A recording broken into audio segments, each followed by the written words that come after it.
nombre es Brian García Reyes del grupo 4MV2. Les expondré la tarea. La primera pregunta es: ¿qué es un motor de corriente directa? Bueno, retomándonos a 1800, donde Alejandro Volta crea las primeras baterías, él se da cuenta de que existen fuerzas magnéticas. Entonces en 1824 se crean los electromagnetos, que es algo que le ayuda a generar un motor un poco más eficiente al que al principio Volta había creado. Pero estos estaban conectados a la corriente, en este caso de corriente continua. Pero se daban cuenta de que debían estar constantemente cambiando los conectores para que este pudiera hacer el ciclo de, que daban vuelta el motor. En 1832 se crea lo que es el conmutador, el cual va en el eje y se encarga de convertir la dirección de la corriente. Existen dos tipos de motores, los que se utilizan, los grandes y los pequeños. Los pequeños tienen dos imanes o varían dependiendo del tamaño del motor.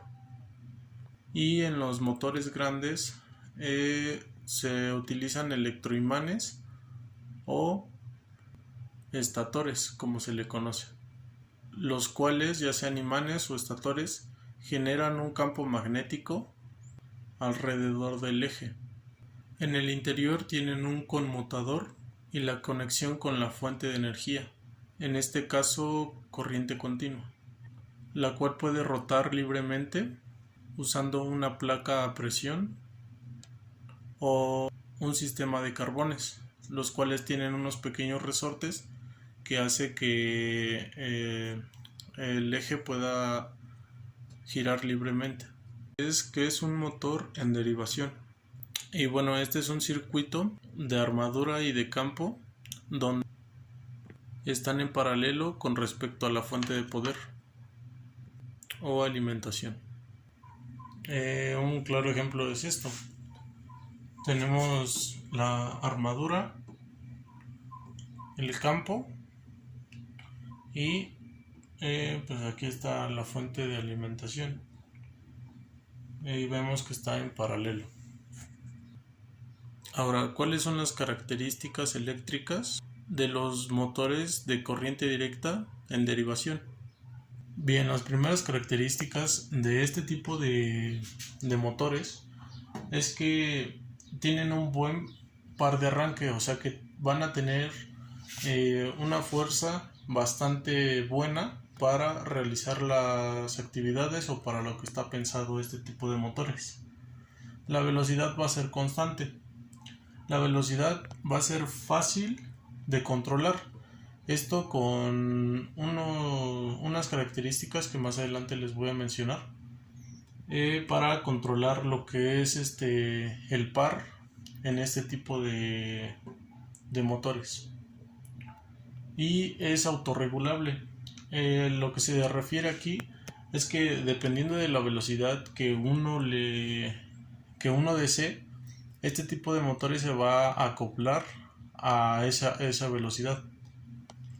Lo malo de estos motores es que se desboca si este campo se abre se abre, se desboca y hace que el motor trabaje más de lo que es capaz y pues produce un problema. Lo que se le caracteriza es que tiene una corriente que es la corriente lineal, la corriente de fase, que es la que va a pasar por el campo, y la corriente de armadura, que es por acá.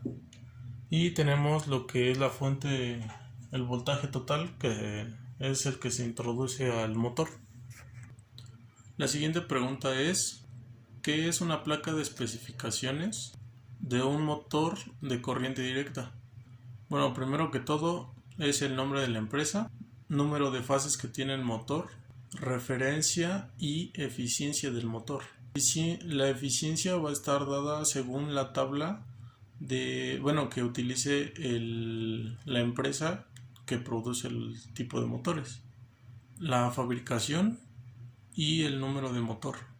También tiene lo que es el peso neto del motor, características mecánicas, protección mecánica. Esto también depende de lo que utilicen, clase de aislamiento, y nos indica a qué frecuencia se conecta. También nos indica el voltaje en estrella y delta. Nos indica la potencia y los amperes.